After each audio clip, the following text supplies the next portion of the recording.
Hello my dear students, you are most welcome on WS academy. This is me Kusum ma'am. और हम इस video में क्या करेंगे, हम रिवीजन करेंगे गवर्नर जनरल्स का। जितने भी गवर्नर जनरल्स थे, वाइसरायज थे, गवर्नर जनरल ऑफ बंगाल थे, तो उनका हम पढ़ेंगे।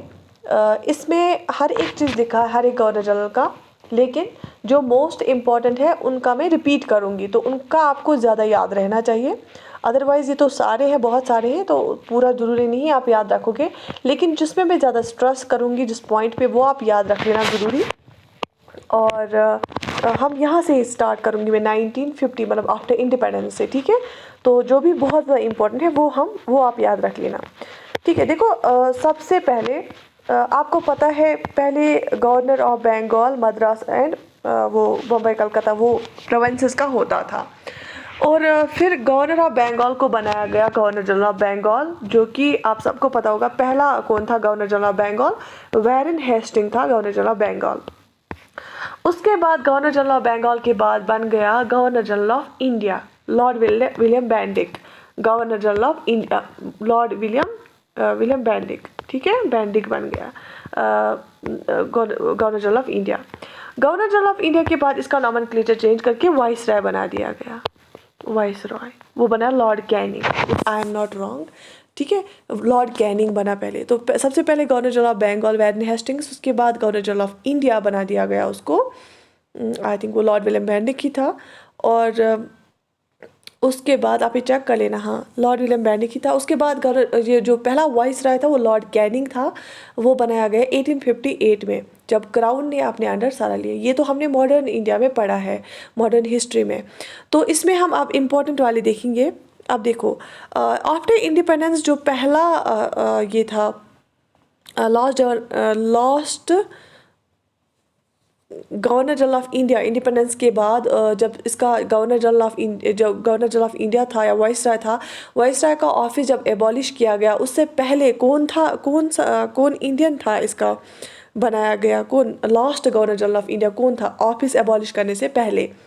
जो last governor general of India था या वाइसराय मैं इसको बोलूँगी, ये था सी राजागोपालाचार्य। सी राजागोपालाचार्य, यहाँ पे आप नाम देख सकते हो।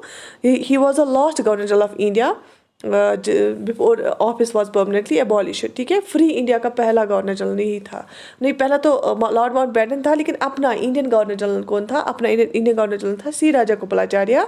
तो सी राजागोपालाचार्य को बनाया गया गवर्नर जनरल ऑफ इंडिया, उसके बाद एबॉलिश किया गया ऑफिस 1950 में।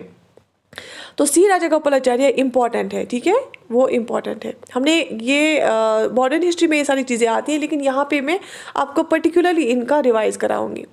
उसके बाद हम पढ़ेंगे लॉर्ड माउंटबेटन का, हमने पढ़ा है, आपने देखा होगा लॉर्ड माउंटबेटन जब आया तो 3 जून प्लान इसने लाया, माउंटबेटन प्लान, इसको हम 3 जून प्लान भी बोलते हैं, क्योंकि वो 3 जून ने इसने लाया था।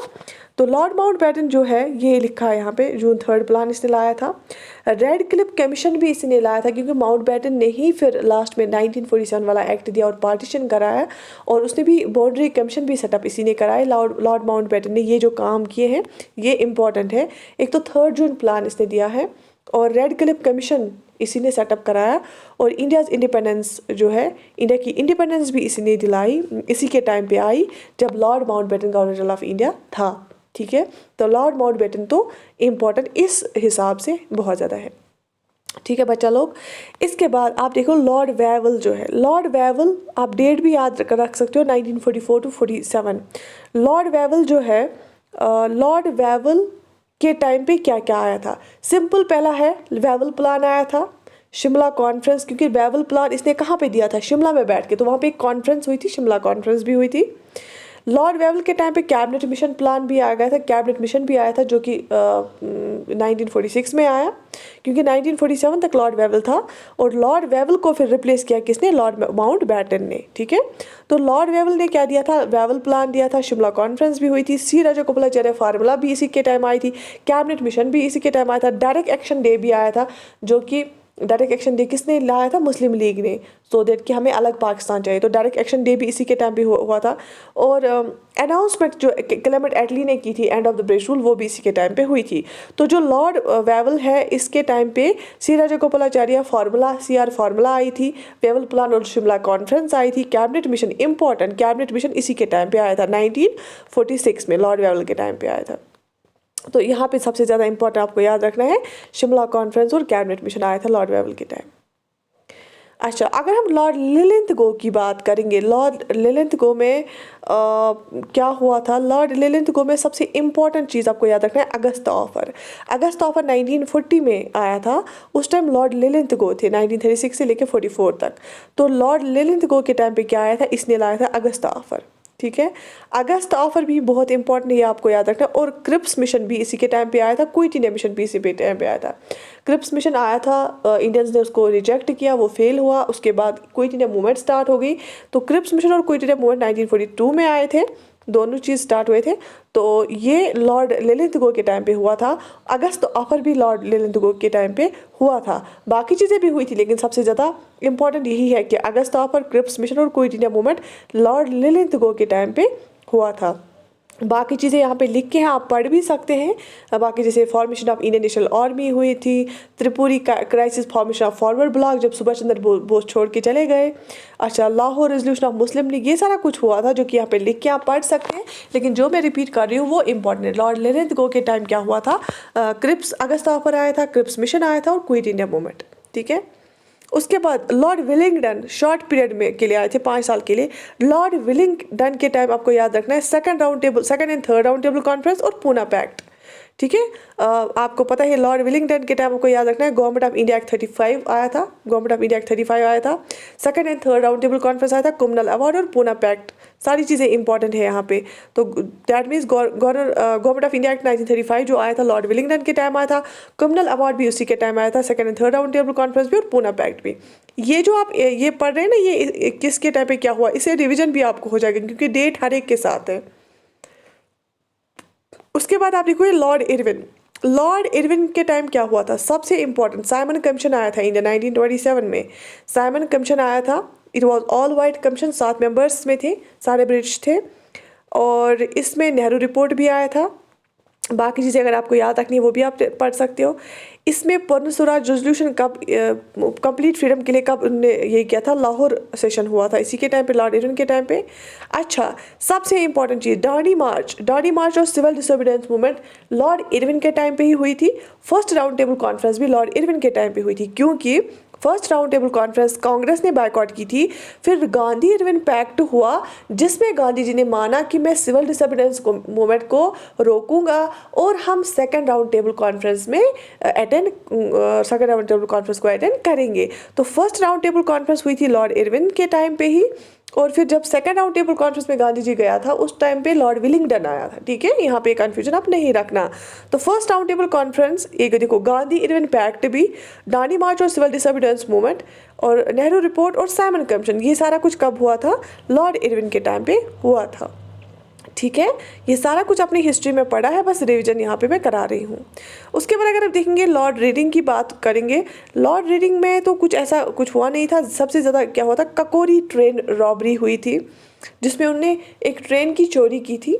जो रेवोल्यूशनरीज थे उन्होंने ककोरी ट्रेन रॉबरी हुई थी, चोरी चोरा इंसिडेंट, मतलब जी जहाँ पे 22 पुलिसमैन को जलाया गया था, उसके बेसिस पे फिर गांधी जी ने नॉन कोऑपरेशन मूवमेंट को विड्रॉ किया था। लॉर्ड रीडिंग के टाइम पे ये सारा कुछ हुआ। अच्छा, लॉर्ड चमल्सफर्ड के टाइम पे दो चीज़ें आपको ज़्यादा याद रखनी है। एक तो रोल आउट एक्ट आया और Jallianwala Bagh massacre. Lord चमल्सफर्ड 1916 to 1921 थे, तो रोल आउट एक्ट और जलियांवाला बाग मैसेकर हुआ था लॉर्ड चमल्सफर्ड के टाइम पे। बाकी चंपारण सत्याग्रह, लखनऊ पैक्ट, ये सारा कुछ आपको पता ही है डेट के हिसाब से, लेकिन इंपॉर्टेंट रोल आउट एक्ट और जलियांवाला बाग मैसेकर लॉर्ड चमल्सफर्ड के टाइम हुआ था। अच्छा, लॉर्ड हर्डिंग सेकंड के टाइम पे क्या हुआ था? पार्टीशन ऑफ बंगाल जो किया गया था उसको ख़त्म किया गया और जो कैपिटल सिटी है वो कलकत्ता से लाई गई, कहाँ? दिल्ली। पहले तो जो पार्टीशन ऑफ बंगाल किया गया था उसको ख़त्म किया गया लॉर्ड हर्डिंग सेकंड के टाइम, और कैपिटल जो है उसको ट्रांसफ़र की गई कलकत्ता से दिल्ली। ठीक है, 1911 में ये दोनों काम किए गए। इससे आपका मॉडर्न हिस्ट्री रिवाइज हो रहा है। ठीक है, पार्टीशन ऑफ बंगाल कब ख़त्म किया गया? 1911 में। और कैपिटल कहाँ ट्रांसफ़र की गई? दिल्ली, ये भी 1911 में। अच्छा, 1915 में क्या एस्टैब्लिश किया गया? हिंदू महासभा। हिंदू महासभा 1915 में एस्टैब्लिश किया गया। इस टाइम कौन गवर्नर जनरल थे? Lord Hardinge second. शाबाश। ठीक है, उसके बाद लॉर्ड मिंटो के टाइम पे क्या हुआ था? मैंने यहाँ से ही मैं वहाँ जा रही हूँ, रिवर्स बैकवर्ड्स। 1905 टू 1910 में सबसे जो चीज़ हुई थी वो हुआ था लॉर्ड मिंटो सेकंड के टाइम पे हुआ था। स्वदेशी मूवमेंट्स चल रही थी पार्टीशन की वजह से। मोरली मिंटो रिफॉर्म्स आए थे। लॉर्ड मिंटो नाम से ही पता ना, मोरली मिंटो रिफॉर्म्स, जिसके बेसिस पे गवर्नमेंट ऑफ इंडिया एक्ट 1909 आया था। मुस्लिम लीग एस्टैब्लिश हुई थी 1906 में इसके टाइम पे। और कांग्रेस में स्प्लिट हुआ था एक्सट्रीमिस्ट्स और मॉडरेट्स के दरमियान। ठीक है, ये लॉर्ड मिंटो के टाइम पे हुआ था। अच्छा, लॉर्ड कर्जन बहुत ख़तरनाक था, इसके वजह से ही एक्सट्रीमिज़म भी आ गया। लॉर्ड कर्जन जो थे, इसने बहुत ख़तरनाक वाली पॉलिसी लाई थी। सबसे बड़ी बात तो ये है, इसने पार्टीशन ऑफ बंगाल किया था। लॉर्ड कर्जन के टाइम पे ही पार्टीशन ऑफ बंगाल हुआ था। ठीक है, और लॉर्ड हार्डिंग के टाइम ये कर्जन जो है उसके टाइम पे पार्टीशन ऑफ बंगाल हुआ था। और लॉर्ड हार्डिंग सेकंड के टाइम पे फिर वो ख़त्म किया गया। ठीक है, तो लॉर्ड कर्जन ने ही क्या कराया? पार्टीशन ऑफ बंगाल कराया गया, क्योंकि बंगाल में बहुत सारी एक्टिविटी चल रही थी। और अपॉइंटमेंट ऑफ पुलिस कमीशन भी हुआ था। अपॉइंटमेंट ऑफ यूनिवर्सिटी कमीशन भी 1902 में हुआ था। रेलीग कमीशन उसको बोलते हैं। और सबसे जो जिसके खिलाफ हो गए थे इंडियंस, वो है Indian universities act 1904। Indian universities act आया था, वो इस कमीशन के बेसिस पे आया था। रेलीग कमीशन जो 1902 में आया, इसके बेसिस पे एक एक्ट इसने लाया था, इंडियन यूनिवर्सिटीज़ एक्ट, जिसमें इसने फंक्शनिंग जो यूनिवर्सिटीज़ की है वो फ्रीडम ख़त्म कर दी थी लॉर्ड कर्जन ने। और इसने पार्टीशन ऑफ बंगाल किया, जिस वजह से बहुत ज़्यादा इंडियन जो है इसके खिलाफ हो गए। अच्छा, लॉर्ड लैंसडोनी, इसका ज़्यादा कुछ है नहीं। फैक्ट्री एक्ट इस पे आया है। इंडियन काउंसिल्स एक्ट 1892 और डूरेंट कमीशन सेटअप हुआ था, जिसमें इंडिया अफगानिस्तान के बीच में बाउंड्री आई। ठीक है, लॉर्ड डुफरिन के टाइम पे सबसे इंपॉर्टेंट आपको याद रखना है, establishment of Indian national Congress 1885 में हुआ था लॉर्ड डुफरिन के टाइम पे। लॉर्ड रिपन के टाइम में क्या हुआ था? एक खतरनाक एक प्रेस एक्ट आया था, वर्निकुलर प्रेस एक्ट उसको बोलते हैं, वर्निकुलर प्रेस एक्ट 1978। वो ख़त्म किया किसने? लॉर्ड रिपन ने। लॉर्ड रिपन ने वर्निकुलर प्रेस एक्ट को ख़त्म किया, रिपील किया। फर्स्ट फैक्ट्री एक्ट इसी के टाइम पे आया था। लोकल सेल्फ गवर्नमेंट पे रेजोल्यूशन जो है वो इसी ने लाया था। इसी को हम father of local self government भी लॉर्ड रिपन को बोलते हैं। इल्बर्ट बिल भी इसने लाई थी। इसने बोला था कि यूरोपियन जजेस हो, इंडियन जजेस हो, दोनों को सेम मेरिट पे रखते हैं। Hunter commission on education, Hunter commission education इसी के टाइम पे आया था। लॉर्ड रिपन बहुत मशहूर है, इसके लिए आपको ज़्यादा क्या याद रखना है? Resolution on local self government इसके टाइम आया था। इसने वर्निकुलर प्रेस एक्ट जो था लीटन ने लाया था, उसको रिपील किया था। और इल्बर्ट बिल भी इसी ने लाई थी, ये ज़्यादा मशहूर है इसके रिलेटेड। लॉर्ड लीटन के ने भी बहुत खतरनाक पॉलिसीज लाई थी जिसके खिलाफ इंडियंस हुए थे। एक तो इसने सबसे पहले क्या लाया था? Vernacular press act. ठीक है, आर्म्स एक्ट, सेकंड अफगान वार भी इसने किया था। ठीक है, और इसी के टाइम पे कैसरी हिंद टाइटल ये लिया था क्वीन विक्टोरिया ने, और उसने प्रिंसली स्टेट्स को भी अपने अंडर किया था। तो सबसे ज़्यादा लॉर्ड लीटन के साथ जो खतरनाक वाला एक्ट माना जाता है वो था वर्निकुलर प्रेस एक्ट।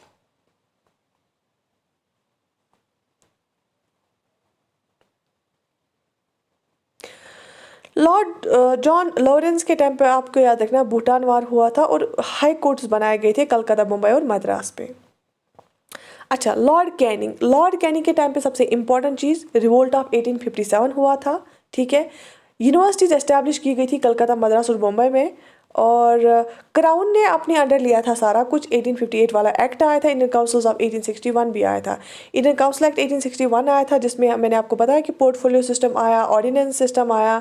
ठीक है, अच्छा, और क्राउन ने क्या किया इसी के टाइम पे अपने अंडर लिया सारा कुछ। और रिवोल्ट 1857 हुआ था, उसके बाद क्या आया था? गवर्नमेंट ऑफ इंडिया एक्ट जो है 1858 आया था। और पहले वाइसराय यही लॉर्ड कैनिंग बन गए थे।